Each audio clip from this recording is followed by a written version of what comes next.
What up, boys?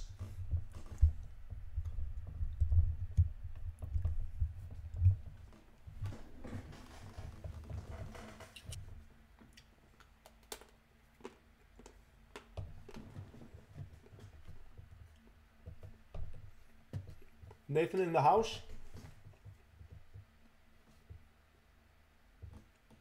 Nathan not in the I'm house. here. Huh? I'm here. I'm here. Okay.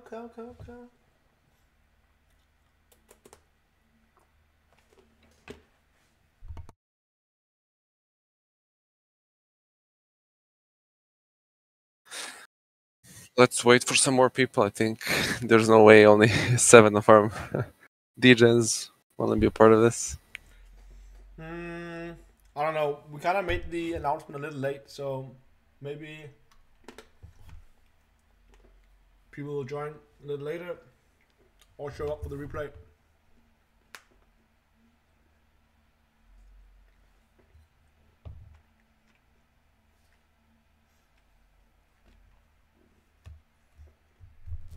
Let's just keep it rolling. Let's just Okay. let's just do this. And if people want to join, they can join. Otherwise, they can watch the replay. Okay. So what do we Okay. got? What do you got for us, Nathan? Okay. So today we're going to go through like what to do when you send a bunch of emails, you onboard a bunch of clients, and you're getting shit results. So don't worry, this happens to everyone, even people that have been in sales for 10, 15 years. It all comes down to two things. So what you're doing and what your client is doing. So before you even sign a client, you need to make sure the offer is good. You can sign someone on, they pay you 10K, 15K, but if the offer is, average, if it's not the best, then you're going to have such hard time booking calls. Even if, let's say, they have something completely new, innovative, but they don't have any social proof, any case studies, I would maybe also consider not working with them, because you have to understand that outbound, it's just a way to boost their current revenue. So if someone is at zero, even if they're in debt, there's no way outbound will solve that. So we're not helping them go from 0 to 100. We're helping them go from 50 to 100 or from 50 to 500. That's our goal with lead gen. That's the mindset you always need to have. So in order to check if the offer is good, you need to look at 5 things. So their competitors, the TAM, their offer type, their pricing, and their LTV. So for the competitors, like if they're the only kid on the block, that may seem like it's a good thing, but it can also be a bad thing. And the reason why is if you have something completely new. So if you go back and if you like look at all the ads for computers or for email, like in the 90s, they were all, techie, the internet, new stuff, oh, computers, bunch of new shit. And you had loads of companies that made fax machines that just said, oh, the internet isn't safe, or you can get this, you get, there are loads of pedophiles, there are loads of criminals, it's scary, don't use the internet. So there was a stigma around computers, around the internet, and we don't want that to happen. So the best thing to do is to find two of their competitors, and you can use other tools like G2, Capterra, and Trust Radius. G2 and Capterra, they're mostly for SaaS, but they're also services. And Trust Radius, it's for both. Right now, there's not like one tool that will solve everything. Yeah, people use GPT, people use Bard, people use Gemini, and a bunch of AI stuff. But the best research method will always be manual, because all AI was trained on some data. Even if it's live data, it may not know what to access. And there's certain websites, like let's say Instagram, for example, and AI can't access it because those are mostly photos and videos. But right now, you can only interact with text. So you can use G2 Capterra if it's a SaaS. If it's something, let's say, different, if they offer, I don't know, services around IT or some maintenance stuff, you can use Gartner. It's like Clutch, but imagine it for really enterprise stuff. There's also software there and services. I like Reddit a lot, and the reason why is if you search up a topic like how much do BDRs make, how much do SDRs make, it's going to be a bunch of PR shit that's not accurate, and you want to go where communities are. So Reddit, even though there's certain things like they're wrong there, and you can always find a subreddit that talks about the good things about a topic and the worst things about a topic, you want to find the middle ground. So when you look at the best advice and the worst advice, another thing to look at are ads. So If a competitor is running ads, that means that their offer is working and that they're getting some traffic.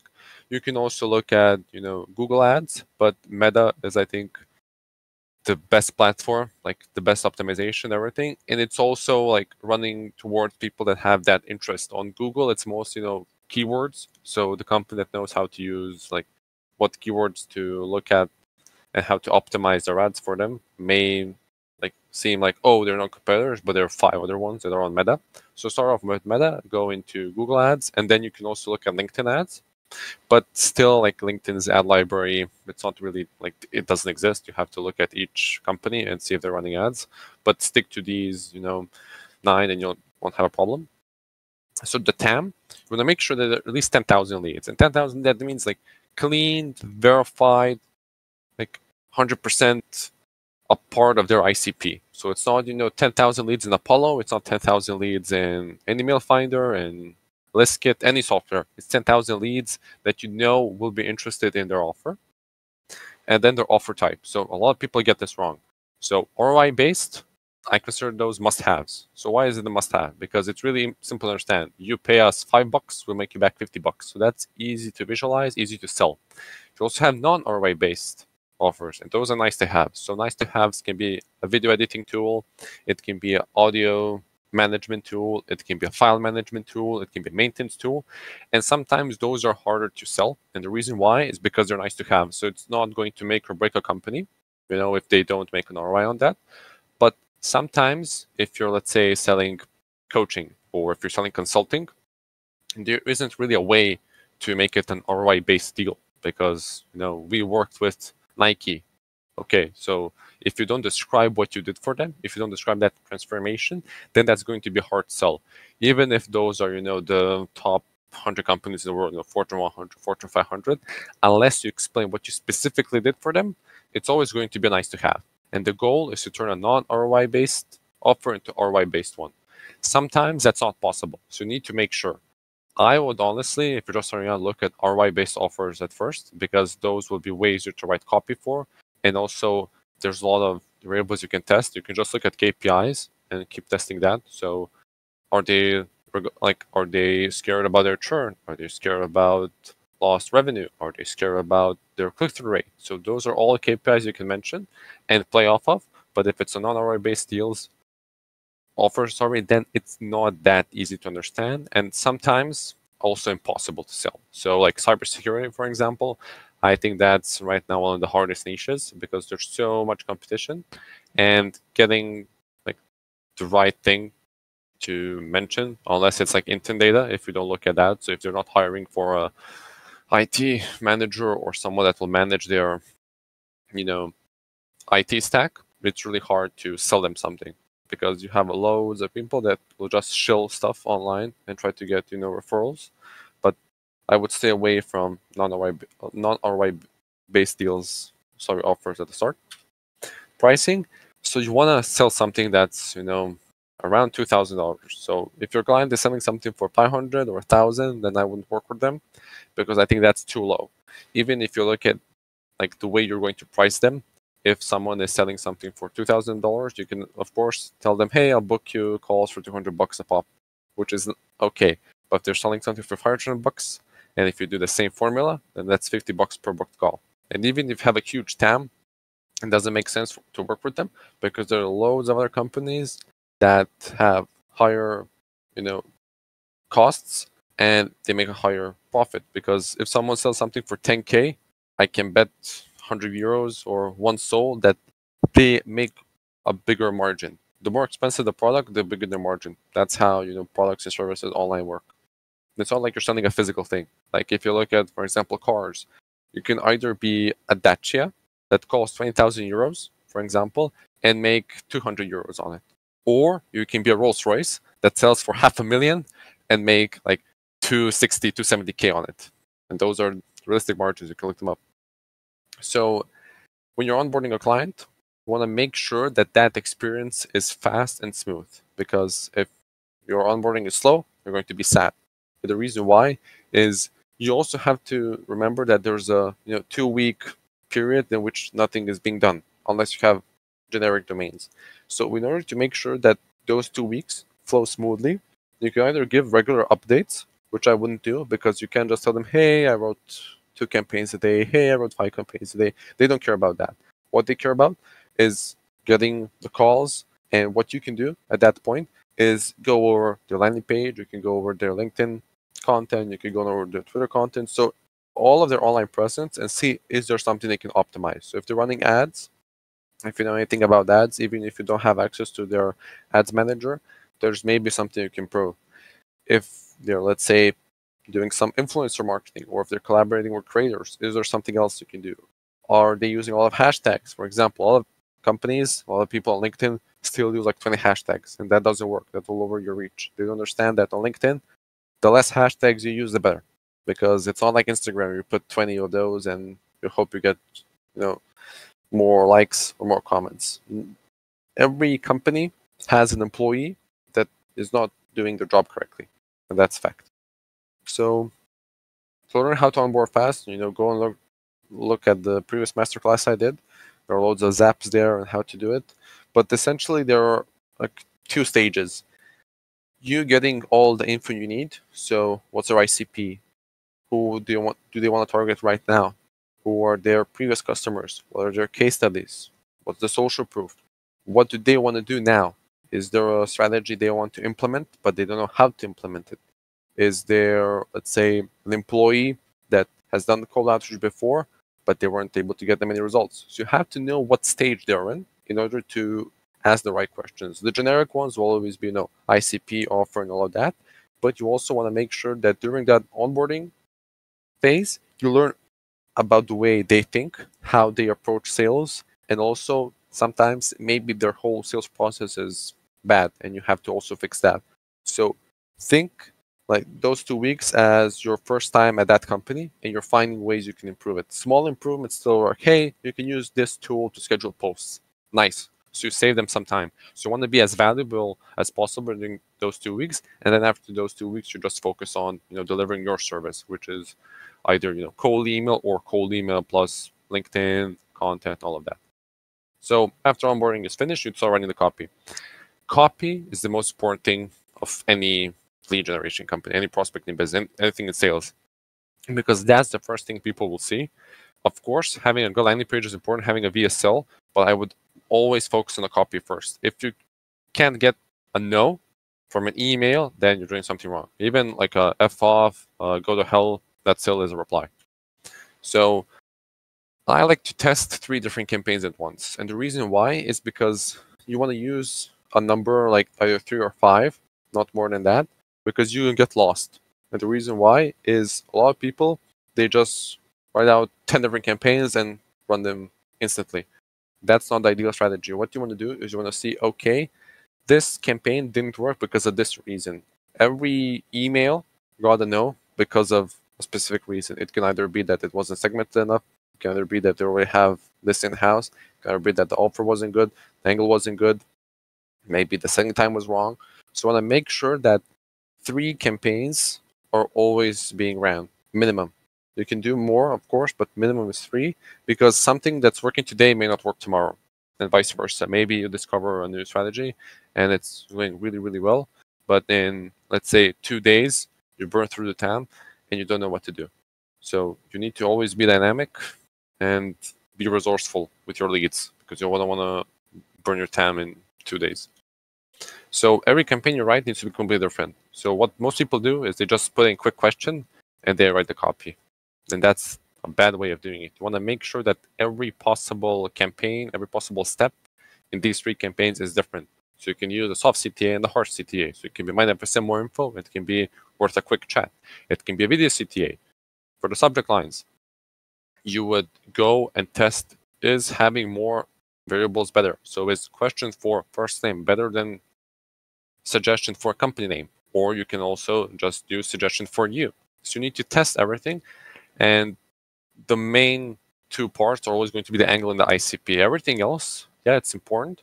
But in my opinion, like length nowadays, I don't even test that. I don't send like more than 4 emails, because what I've seen, you'll see on next few slides, is that a lot of people got used to the reactivation email, which a lot of people were sending, and also for the goal.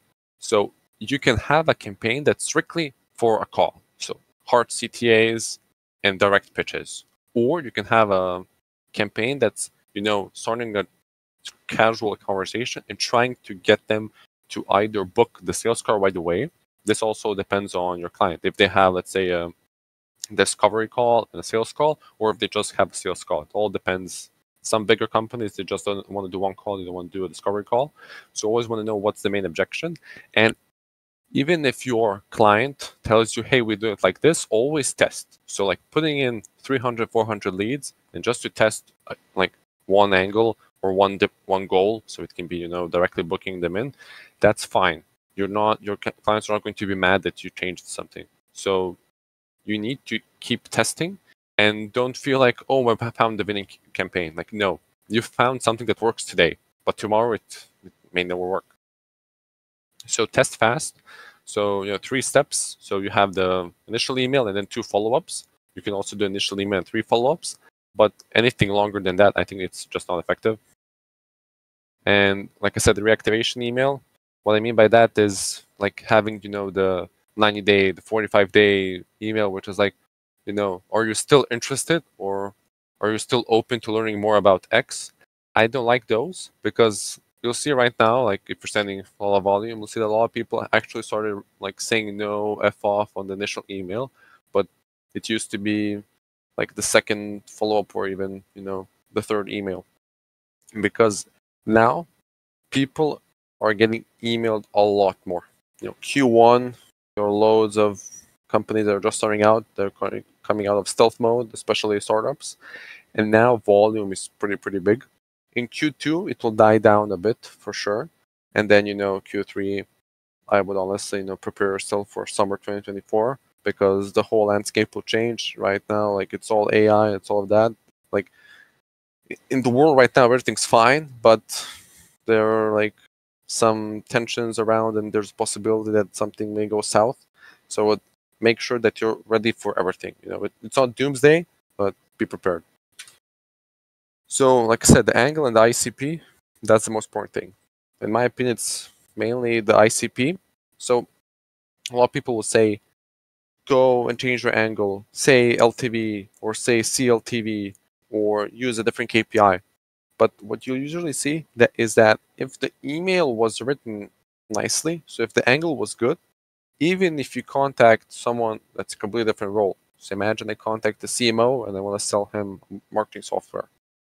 That may work, but I can also contact the CFO and sell the same thing and use the same angle. The reason why is because if I get referred, that CMO is going to trust the CFO way more than me. I'm some random guy that sent him an email. But if he called John, the CMO, and asked him, hey, does this look legit? You think this is worth our time? Then they can just, CC them, or they will actually go on the landing page of your client and book a call. So test different roles, different titles, and you can also segment by, C-level people, VPs, and heads of departments. But usually, depending on what part of the business they work at, it's going to be quite similar. So head of marketing can easily refer to the CMO and vice versa. So it's always looking at what specific thing they handle at the company. So I call these samples. So a sample is usually a campaign with 300, 400 leads. So less, like if you do 100, 150, that's not enough. And more than 400, like I don't think it's worth like wasting those like that many leads. And also if you have, let's say, a TAM that's really like 10K, so that's the exact number of leads, then 400 is, I think, the max you would do. And make sure that they receive at least, 2 emails minimum. Some people, what they do and how they test it, they just send the initial email. That's not enough. So you need to wait at least, 1 follow-up. So if your campaign is, 4 steps, leave it until it's, 50% done. So all 300, 400 leads received both initial email and the follow-up. If 200 people received the initial email and the other 200 received the follow-up, that's not a good test. You don't have the right data. So data is super important to look at your dashboard and Smartly and Instantly or whatever you use and utilize it. It's not like worthless. Hey, this got me a ton of F-offs. No, like you can also look at creating your own dashboard, just in Sheets and seeing, okay, this works, this doesn't work, and find patterns. Everything is a pattern nowadays. It worked because of X reason. If you figure out the reason why it worked, you can just go backwards and see if this worked for, let's say, my client is targeting warehouse managers, for example. That's one ICP, and the other ICP is HVAC. If I figure out the reason why warehouse managers are working well, and there is like a specific way I present the offer, there's a high chance it will also work for HVAC, because a lot of people in different industries can behave similarly. It's always, going to be a price and, what's the ROI. But sometimes if you know that it's specific to them, it can still work. And I'm also talking about case studies. So if you're reaching out to, let's say, Nike, but you have case studies that you work with, BMW or Audi or, P&G, so Procter & Gamble, it may seem like, okay, Nike makes shoes, but these companies will make cars and this makes, a bunch of shit. No, Nike, the people there, they understand how big BMW is, how big Audi is, and how big Procter & Gamble is. If you can present your client's offer in a good way, and if they see the value in it, they will reply. So testing different ICPs is something I would tell all of your clients to do. So maybe if they're really stuck with, for example, footwear brands, maybe test out skincare brands, maybe test out fitness brands. At the end of the day, it's all like a sub-industry of a main industry. So DTC, the brand that sells sunglasses and the brand that sells, clothes, they have similar issues. So it's not like the other brand has completely different problems and all of that. Most of them have the same issues, and you just need to find a way to segment your list properly and to mention how the software works for them. So if you say we'll help you sell more, that means nothing, but we'll help you sell more product names. So we'll help you sell more T-shirts, more jackets. In their mind, it feels segmented, it feels specific to them. So every campaign you send should get you a few no's. And that's a great sign. The reason why is because someone took the time to read through even one sentence. So even if that takes 2 seconds, and they reply with F off or no, not interesting, stop emailing me, it still took them 5 seconds to respond to that. So that's a good sign. You want to make sure that at least some of your campaigns get no's. If your campaign is just getting yeses, I will be worried, because there's no way I'm constantly getting yeses. There's sometimes a chance that you're not getting no's because it lands in spam. And then you get yes because that email didn't go to spam. So you want to make sure the deliverability is high and that you're always testing new stuff. So test. So when that happens, that's almost like an angle issue, or it can either be like personalization issue. So what I mean by that is, if you're selling, let's say, something for D2C brands, as an example, and you worked with a footwear brand, and you want to branch out to skincare brands, they have a problem with, for example, abandoned carts. They have a problem with increasing their AOV. But if your angle, so if your angle is we help skincare brands increase their AOV, and then in the social proof line, you talk about something different, that's a bad email. The angle, the offer needs to tie in with the social proof and the case study sentence. If it's not connected, then it feels weird. Why did you talk about the AOV in the first sentence, and the second one you talk about reducing churn? I don't care about that, because the goal of the social proof, the case study sentence, is to explain why your system works and who it works for. So right now we're going to go into some innovation stuff. So you need to become a rock. So I don't care if you can't get results, if you're tired, if you're too stressed, if you think this is too hard. There's no excuses. You're getting paid because these companies want to save money and not pay a dumb SDR 5K per month to book 5 calls. They want to pay you 10, 15K, maybe even more, to book them loads of calls and to fill up their pipeline. So you are solving a problem they have, and you need to solve it. Of course, you can just go and be weak and just give refunds, but if you do that all the time, you're not going to get that far in this space. So you need to be dynamic. You need to be like used to stress. Something's not working. Okay, we'll find a way to fix it. Everything can be fixed 99% of the time. That 1% that can be fixed, I don't care about that. So have scenario one. So I'll go through a few scenarios. If you have some issues right now and it's not part of the scenario, just type something in chat and then Gus will bring you up to the stage and then we can go through it. But this I think is like the first thing you'll come across. So you've been running 5 different campaigns with no results. So not even a F off, not even a OOO. So what's the issue? The issue is most like you're targeting. So you're not approaching the right person for that offer. If, like I said, you sell marketing services, you need to know who handles this at the company. We usually go from C-level to lower titles, so from C-level to VPs to heads of a department. And the reason why is there's a chance that the CMO doesn't handle that directly. So in bigger companies, the CMO, they just monitor what's happening. They want to make sure that everything's in place. They don't actually go and look at new tools or strategies. They just approve or disapprove them. So at bigger companies, you would start off with them and then go lower down. Because what can happen is you can get referred, like I mentioned at the first part of the masterclass.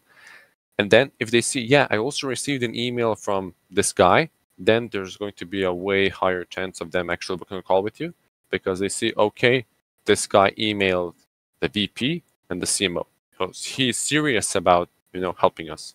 The angle, you just need to do more research. So, but what I mean by more research is knowing, okay, what are they passionate about? So scroll through Reddit, go through different forums.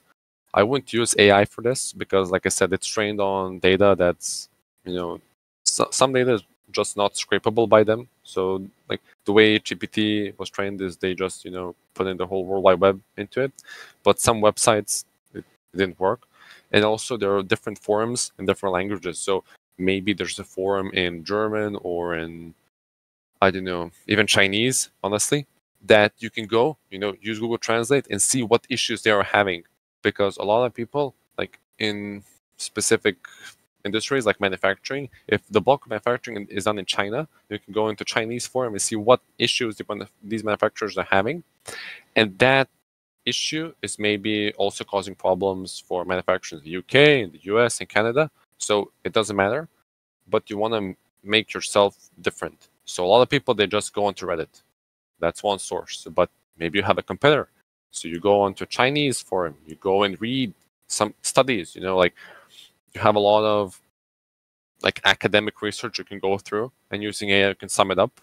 But like I'm not telling you go and read like 500 pages of why, I don't know, global warming doesn't work or why global warming is important. Who cares about that? You want to read through stuff that actually matters for your like leads. So what they think about. You have to try and become a lead. What news do they read? How do they think? What content do they consume?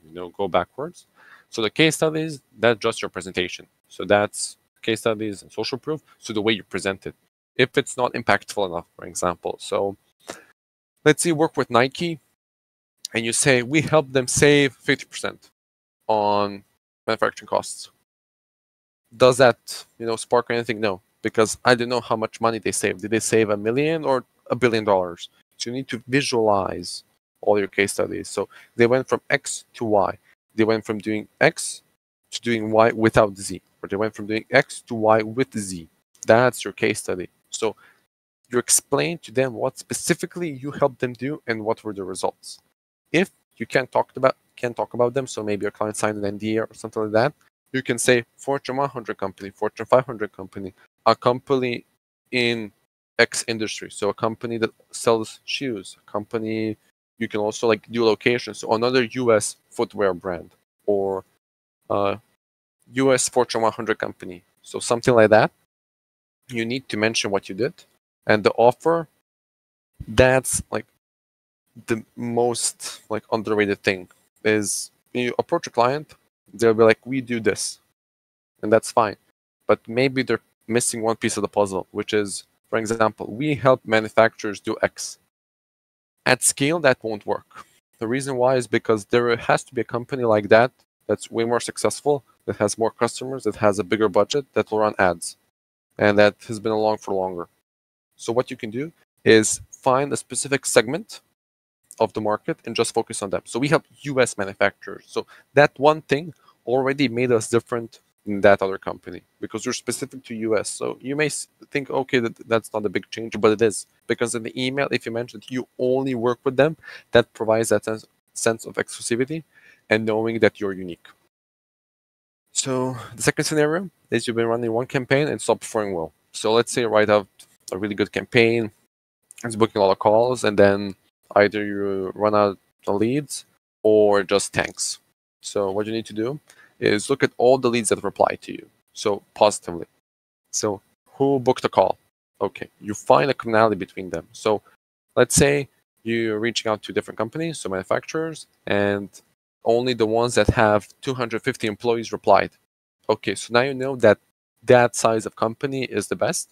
And you can also look at where they're based. So are they based in the US or they're based in Canada? If you're doing it, on a global scale, or if you're just targeting like US, for example, we can look at different states. So maybe California is performing better than Arizona, or Arizona is performing better than New York. So you find these commonalities, you reverse them. So what I mean by that is you see like you want to increase your mini book rate. So that's a metric you can track. The only way to increase that metric is to increase another metric, which is those commonalities. So that's not really measurable if you think about it. That's like something that's made up. Like in math terms, it doesn't mean anything if two companies are similar. But in sales, it means a lot because if you know that the CMO of Nike responds the same way as the CEO of Adidas, then you will go reach out the CEO of Under Armour or Li Ning. That's a Chinese footwear brand. So you need to know who you're reaching out to, and then just write another campaign that uses that formula. So that formula can be the angle, it can be the offer, it can be the title. So find all those commonalities, and you can also do another split test and see, okay, this works because it was the CMO. I'm going to target the CMOs, but I'm going to go broad. I'm still going to do, the whole US. I'm not going to go into specific state. That's test one. Test two can be I'm going to do CMOs, but I'm just going to focus on the East Coast. That will be, split test 2. Split test 3 can be I'll go CMOs in a specific city or in a specific state. So I'll just go and look at CMOs in New York that live in New York City and other cities. I'm not going to look at people in Florida, people in Illinois and other states. I want to test and see what works the best.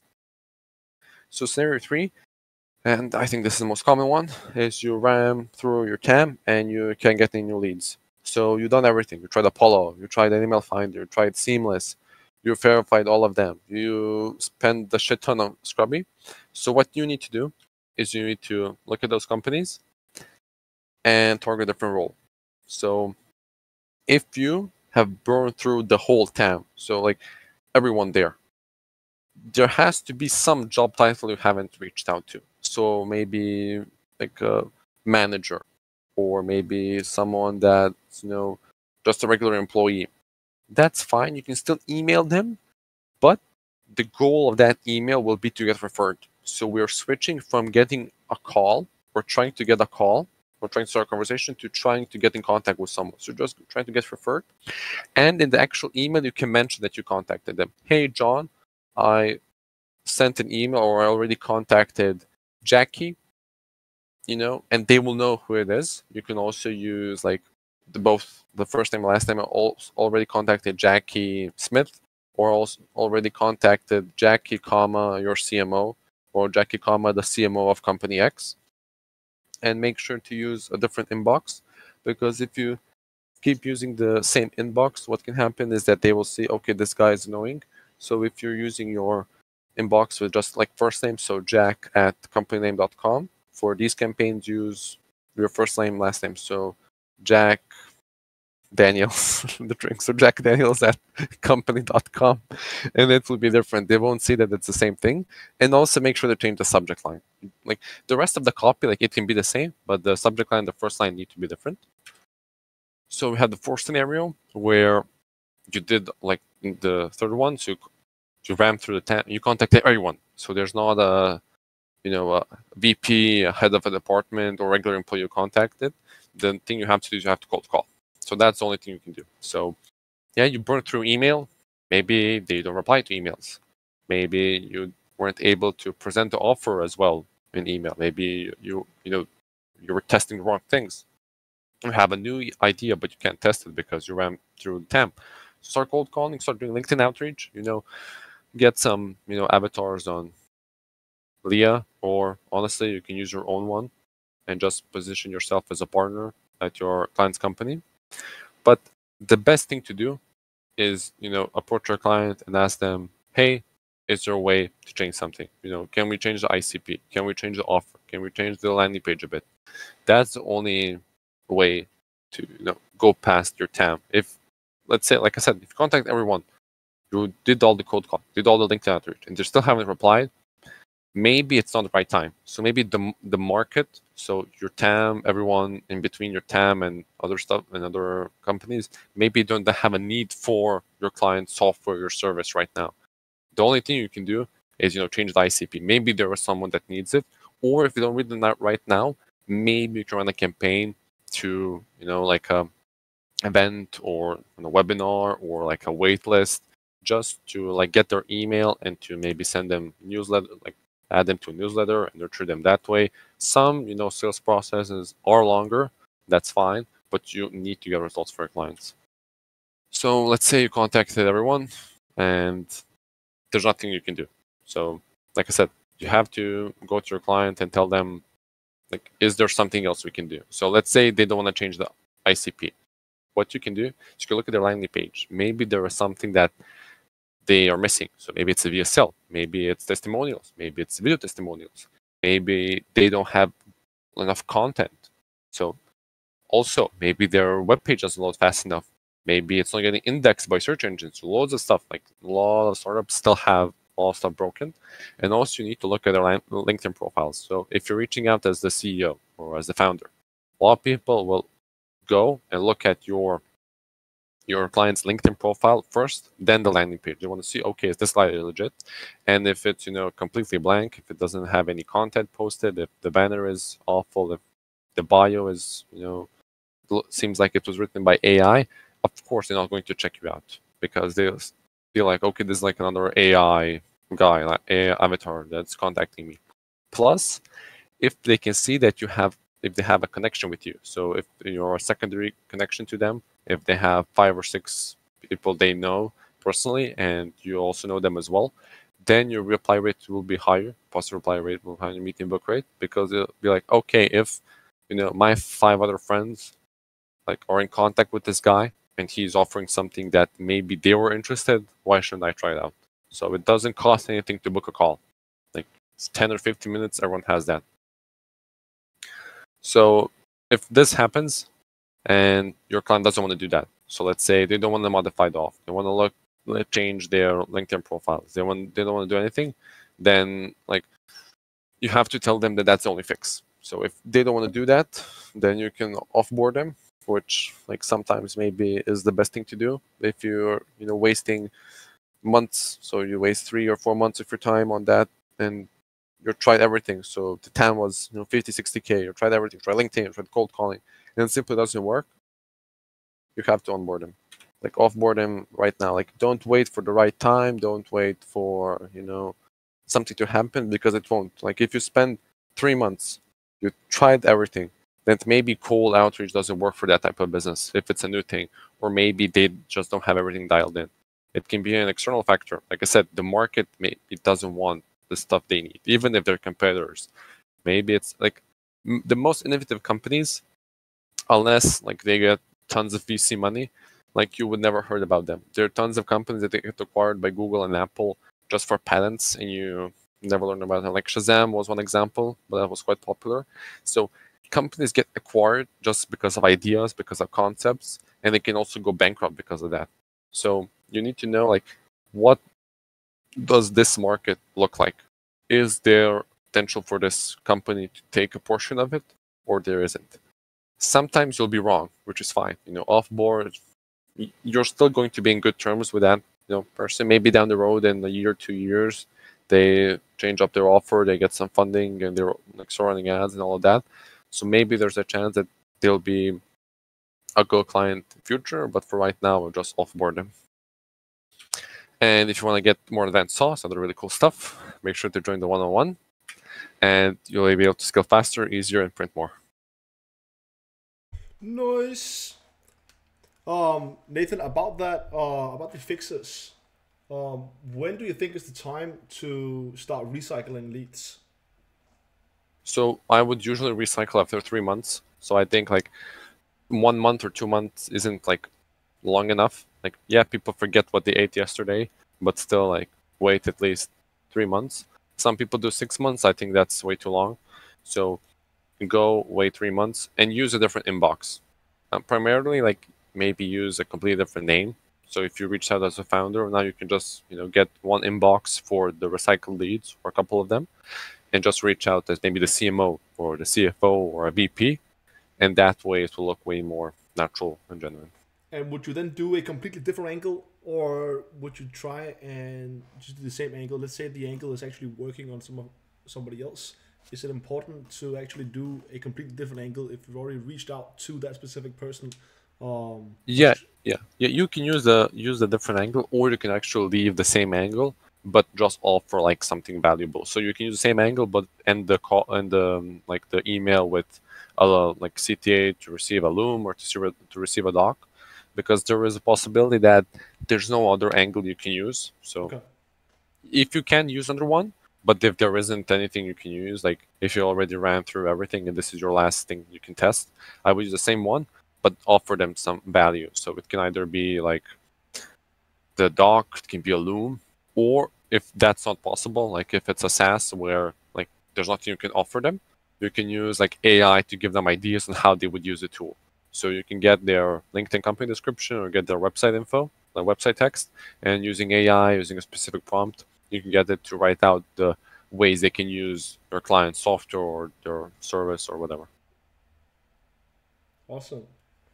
Well, boys, is there anyone that is currently struggling with some of the campaigns and doesn't really know what to do with the campaigns that want some help and want to come up here and talk about it, and maybe we can get that fixed? Because if you do, raise your fucking hand. Yeah, don't be shy. I know Francis wants some.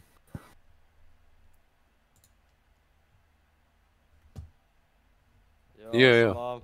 Yo, yo, Yeah, yo. yeah. Yeah, so I know exactly what went wrong in the last one. But currently I'm writing new ones and I'd like some sort of feedback. 100%. Okay, you can post them, and I think in the chat, I think it will be I've easier done than. two so far, the two Okay, ones I've okay. done so Yeah, far. let's get them, in the guest speaker channel, Yeah, in the yeah. voice chat, because it will be easier than us reading it through. Okay, yeah, give me a second. Mark, if you want, you can also post it, and then you can join as a speaker, and then we can post them. But yes, if you are struggling right now, post, because you're going to get more feedback than Roast My Script. In Roast My Script, there's like only a few ways I can give you feedback through text, but when it's done through a call, through a VC, it's more It's constructive, easier. better. It's also easier with more context, right?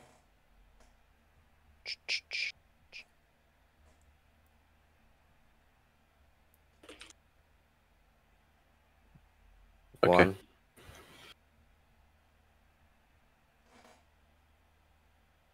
Okay, so And then let's go through it. So 1 second, I'll go one more. let's say you have That spin is tax. So like CFO. I would remove yeah, spin it would tax. be, Yeah. it would be spin Yeah. text.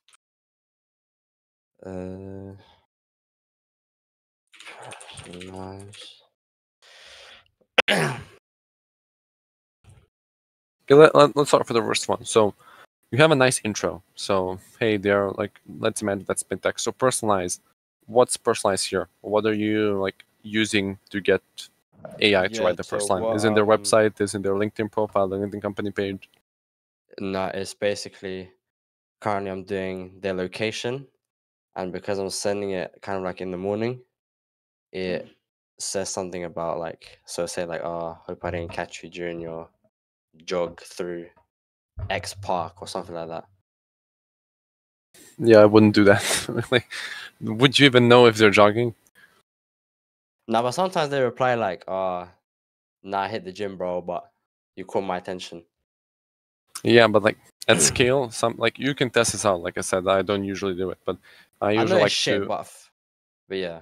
Yeah, try it, test it. Maybe it works. You know, you never know until you get the data. You don't know if it works. So, usually, like the best personalization is done by looking at the company information. You know, the text that's on the company's So website, what would you company's say LinkedIn about the profile. company in the personalized thing? Like, what would you So it say? can be as simple as saw you do X, for example. So that's really often used. Or it can be something like saw you're similar to company Y.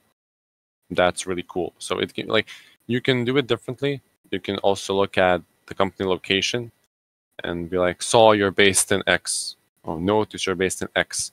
So something that naturally you would write in an email. That's the best way. So imagine you're doing it manually. You want to, get in contact with Yeah, for Jack. the personalized, it would be like based on their location, like it wouldn't just be like nice jog, No, yeah, I understand that, but like I said, if you don't know if they jog. Like location is nice. You can say something about that specific location, like saw you're based in or saw you live in.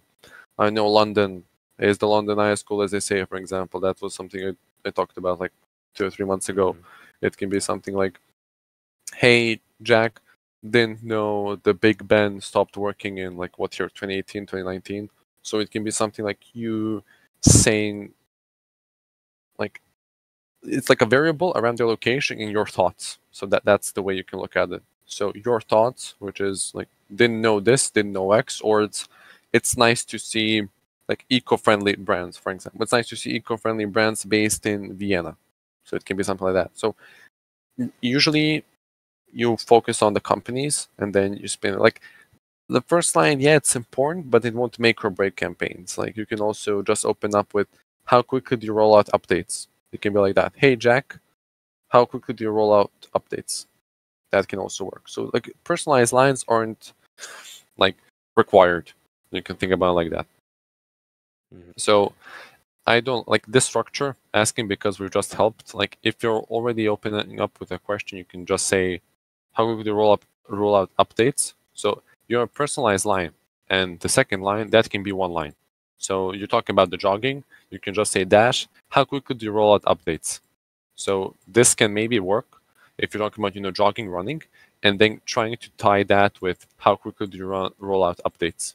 Or I bet you jog really fast, but how quickly do you roll out updates? So you can tie in the first line and the question. That can be one line. And then asking, because I'm not a fan of this, asking, like sometimes it works, sometimes it doesn't, but you can just say what you do. So here the issue is we don't have an offer. We just have a case study. So we've just helped X increase their customer retention rate by at least 3x. So I don't know what was the base. So we just helped X increase the customer retention rate by at least 3x. I don't know what was it before. If you said we just helped X increase the customer retention rate from 5 to 10%, then I would know what you did, what the transformation was. I can visualize it. But here I don't know, like 3x. Maybe that's not enough. Maybe it needs to be 5x. Maybe it needs to be 10x. And it's nice that you explained how you did through speeding up their opt-in release time by 2 to 5 weeks.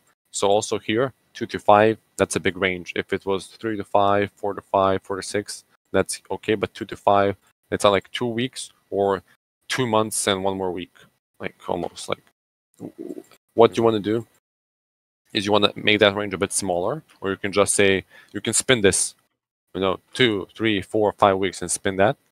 This meant that they had a very low churn rate. This sentence is unneeded completely. Like this meant they had a very low churn rate. So you already explained that. Customers were satisfied that their feedback was being implemented within the next couple of weeks of requesting it. This is so hard to read. Customers were satisfied that their feedback, like right here, it doesn't flow, was being implemented, a really long word, within the next couple of weeks of requesting it. I don't get anything from it. That's by default. That should be done by default. So that like you're explaining what you did, like it was an extra thing, but that's already a part of like increasing customer retention rates. You're interested in how we could achieve the same for you? that's okay. But it's better if interested in learning how we could do the same for a company name. That can make it a bit more personalized if you mention that, or open to seeing how we would do it for company name. Kind regards, that's nice to have a usual sign off. But like I said, the issue here is you didn't explain what you did. It's also a bit too long. So the second paragraph, so this meant that they had low churn rate. This sentence is too long, and it's quite hard to read and understand at first. Okay. Yeah, let's see. Do you have a second one? How would you smoothen out that customers were satisfied sentence? Yeah, so here I will look at like what's the subject here. So am I focusing on the customers? Or am I focusing on the feedback? Because I can focus on both. So if I focus on the customers, I can state that the feedback the customers gave company name was implemented within 2 days, for example. So if I'm focusing on the feedback, if I want to focus on the customers, I can be just stating the fact that they were more satisfied. So the customer satisfaction rate also increased from 5 to 10%. Here, you're a bit lost. Like the sentence starts off with the customers and then that were satisfied, and then you talk about the feedback. Like this would be 2 sentences. Because in the first like 5 words, it's about the customers, then you go into the feedback. So it would be, like I said, you can either focus on one or two. Don't focus on both at the same time. It gets confusing. Okay. Thank you for that. So the way I would rewrite it is intro, hey X, hey, hi, hello, aloha, whatever it is. Then your first line, and then dash, how quickly they roll out updates. I like that question. Seems, specific. And then I wouldn't do asking because, I would just say we help the ICP do X without Y or do X without Z. Recently, we helped X. And then if you talk about increasing customer retention rate, you can say something like, recently we helped X increase the customer retention rate from 5% to 10% by speeding up their update release time. I wanted to say something that like the 3x, like I can't really say anything specific because it would just depend on the company, right? Whether how much would be. So but how would you? Yeah, but customer retention rate 3x, but I don't know what it was. Like I said, you didn't show us the transformation. How would I make that more specific? What would a transformation look like? Because from X to Y, from X to Y. So from 5% to 10%, that's transformation. So you went from X to Y. You went that from company. Yeah. So listen to this. So we helped X increase their customer retention rate from 5% to 10%. That's the whole sentence. There's nothing magical there. Okay. You need to, like, what's the reference point? Like, if you just say, I was able to 10x a company's revenue, that's misleading. Why? Maybe that company's revenue was $1, but maybe it was $1 million. Going from $1 to $10 is easy, but going from 1 million to 10 million, like, imagine you had like one pair and you get another pair. What's the increase? 100%. But you only had one. But if you have 1,000 pairs and I add one pair to you, what increase is that? Less than 1%. Okay. So for example, say if I did perspective. That's all if perspective. I did we help X achieve X, but the achieve is so like it's not specific, if that makes sense. Like, for example, how would I say we help ICP achieve with the 3x? What would I You can't replace do it with? 3x. Like, the 3x can't be there unless you know what was it before. So you can try using it if it was from 5 to 15. But it's saying 3x, like, everyone can understand that that's 3 times 5. So 3 times 5 is 15. So, like, I would stay away from 3x, 5x. I don't like using those terms.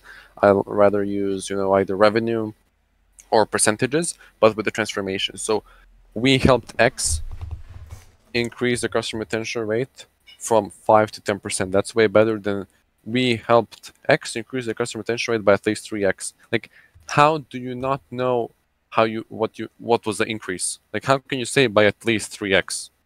So you're not sure. Is it 3x or is it 295? That's the main issue. If you look at it like logically, like Yeah. we helped X increase the conversion rate by at least 3x. So you're not sure what the increase was. Like, how is that even possible? Let's go to Mark so we can kind of go through. I know Tate also Okay, wants okay. to get up here. Okay, yeah. So let's see. Okay, 3 angles. Hey, name. Noticed company has been getting around traffic visitors every month. Awesome numbers. This is good. So it's good that you're stating what traffic they get. This is awesome. You can do this at scale. Nice intro, Mark. While not able to get you more visitors, our team can at least add. So add is missing the words. An extra 300K in annual revenue to restore by increasing the number of visitors that purchase.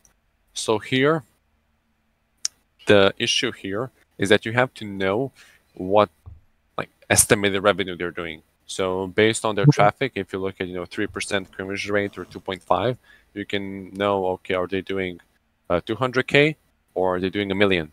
So if someone's doing already 200K, adding 300K, that's more than double. So that's nice.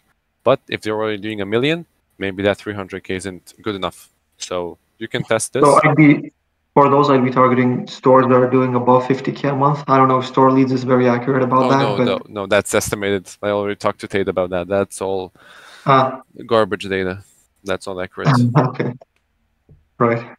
The best way to do it is to look at those, like the traffic, like you're doing it right now, or you can also look at, for example, social media followers. I like that metric. The reason why is if someone has 100K followers in the US, that means that they're doing some numbers in a specific industry. Like it's hard to define. There are also some websites you can use. I think e-commerce DB was one of them, and it had correct data, like really correct data. Because some companies, I think, mostly European ones, by law you're required to state what revenue you're doing. But like you have to say, oh, this year we did 10 million. In the US, unless I think it's a publicly traded company, or sometimes like if it's based in a specific state, those numbers aren't public. And if they are, you have to pay for DMB or PitchBook or some SaaS to get those numbers. But with this, like with ecom specifically, you're just throwing shit at the wall. Like honestly, like it's a volume game. Ecom that time is huge. Just for Shopify, I think you have at least like 5 million stores minimum. I think the whole store leads, I think, has more than 10 million.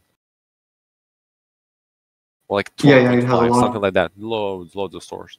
So for also for ecom, one extra sauce tip is don't look at the Shopify WooCommerce, look at BigCommerce, look at PrestaShop, look at Magento. Magento is like enterprise shit. Look at like Salesforce Cloud. You have a lot of brands that use that. So Shopify is nice, WooCommerce is nice, but look at BigCommerce and other platforms as well. So my client is specifically like a Shopify developer, so that's why they asked for specifically Shopify. So okay, and you look at Shopify Plus then. That plan is more expensive. Okay, so this line, while not able to get you more visitors, you're like lowering your status. Like while not able to get you more visitors, it's like like you're not doing everything you can in that sense. It's a bit hard to explain, but I would maybe leave it out, or you can maybe write a joke or utilize some humor for that line. And then this is like the extra 300K. Test it, because with ecom you don't know, so test it. Maybe it's a good number, maybe it's on a good number. So you have to test and know. You can also spin it. You don't do 300K, 350, 400, 450K. Yeah. But it's nice that you tied it with the case study here. So you said we helped X add an extra 300K revenue within 9 months. So you can also like adjust it a bit where you can say we'll add 200K and then make your case study like a banner one and then say 300K. So you did even more. If our standard is 200, we were able to add 300 to this store. So then your status is even higher. But the rest of the copy, I think, is nice. So recently helped X add extra 310K in revenue within 9 months. That's nice. You can also say like within this many days, so 9 months and then convert that into days or convert it into weeks as well. And since you're the job title of the company, I thought you'd be interested. I will maybe leave that out because it doesn't add anything. You can, like, what I would do here, specifically for ecom, is you have to explain your strat. So we recently helped X at 310K in revenue in 9 months using the strategy you use. So using Okay. company name, Like a custom name. strategy. Yeah, branded. I like those ones, like branded. So if the company name is Pepe Marketing, using the Pepe Marketing. Yeah. I was using- thinking of yeah, those as something well. like that. People always love new opportunities. Okay. Okay, let's see the next one. No, let's The do, next one is- we can maybe do that in Roast Scripts. Let's do Tate as the last one. Mark, Okay. Mark, maybe just post them in Roast Script. I'll have a look at them. Maybe Nathan also have a look Yeah. at them. Yeah, I posted them. Thanks guys. No worries. Thank you. Alright, so let's get Tate up in here as the last one. Yo, the golden boy. Golden boy. Oh, what's up, guys? What's up? That's the nickname. Okay, so my question is, if you were reaching out to, hold on, let me just copy and paste this email that I've been running. But if you were running a campaign and maybe some leads in there that aren't really in the ICP, would you run the risk of including like, oh, we help SaaS companies like company name, or would you just skip that entirely and just go straight into, we help companies like company name do this? I would do it. So if, let's say, I have to go through the example. So if you're helping fintech companies, you have to mention who you help. You have to say what sub industry it is. You can't just say we help SaaS or we help financial companies. If you can say fintech, if you can say like US fintech companies, if you segment a lot more, the better. Like the better segmentation, the better your copy is. Because Right. you can seem broad a bit. If you just say we help SaaS companies, okay. But if you say B2B SaaS, that's better. If you say US B2B SaaS, even better. If you say US B2B SaaS Series A funded companies, that's the best thing. Yeah. Pre-IPO. All right, drop in one quick. This is for that software I was telling you about. One of my clients. It's like a very nice to have one. Oh yeah, And the charities. yeah. So in this case, like what I'm doing now is what you were talking about, like comparing it to like another competitor. Do you feel like that helps when you have like a nice to have to like crystallize like the benefit, so they know, oh, okay, this is what they do? Yeah, like for some Okay. like software, you can't know if they're using it. So it can be like, hey, saw you're using Tableau, for example. It's maybe a backend thing that you can't see. So there's no way to do it. But if you could, like for example, you know they use Shopify, so saw you're using Shopify. That's a good opening line. Or if you can't do it, then the way you structured it here is nice. I would also mention a lot more. So, hey, hello, Shayla. We help fundraising teams for organizations like Road to Success. So you can maybe find a way to make this shorter. So we help fundraising teams. Okay. So we help organizations like, you can skip fundraising. Maybe like, I don't know what title Shayla has where she works, but we help organizations like Road to Success. But what would be better here is if you say what type of organization. So we help X organizations like Road to Success create beautiful reports by streamlining the design process. Here, the issue is you said streamlining the design process. What does this mean money-wise? Let's do an exercise. What does streamlining the design process mean money-wise? Means you don't have to hire more employees to complete the task. And does that spark more emotion than this?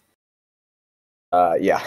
Yeah, so focus on saving money. So like what's the advantage of your client's software compared to Tableau? That's not okay, it's complicated, but maybe I can learn how to do it, or if I can, I have to hire someone. So we help X organizations like Road to Success create beautiful reports without hiring graphic designers and without relying on complicated tools like Tableau. Yeah, but Interested? Question mark. You can also go into like why they need beautiful reports. Like what is the outcome of beautiful reports, or why do they want beautiful reports? There's also something that you can maybe mention. Yeah. Right. So could I say something like, instead of create beautiful reports, because like the end goal is like they want donors to keep giving them money. So it could be like, okay, we help fundraising teams create more engaging reports that donors actually care to read. Yeah. Yeah. And then just mention and just mention that they don't need to get a designer, so no hiring, and then it's easier than Tableau. If you combine all of this, then you have the ultimate, strategy. Okay. Because you talked about every single thing they have a question about. So everything's in the email. Who you help, how you help them, what you help them do, and why you're better. All of those 4 things are in the email. That's huge. Thanks, That's the guys. sauce. And also for the PS line, I would just use BTW. We helped, or we've been working with Coastal Community Foundation and Goodwill. And then you don't need to really mention what they do, because if, like, save countless hours screening reports, if you do 3 things, like we talked about now, you can't really write those 3 things again in the PS line. You can just say, by the way, we've been working with Coastal Community Foundation and Goodwill for a long time, or our tool is used by these 2. So it's just like a reminder, or the PS. All right. Sauce. Nice. All right, a little bit over time, but I think we're gonna cut it here. If anyone else got some scripts they want reviewed, post them in the Roseberry Script channel. And thanks everyone for coming. I will get this into Drive and we'll start rendering, and then we'll upload the replay as soon as it's done rendering. So I appreciate you all for coming, and I'll see you guys next week.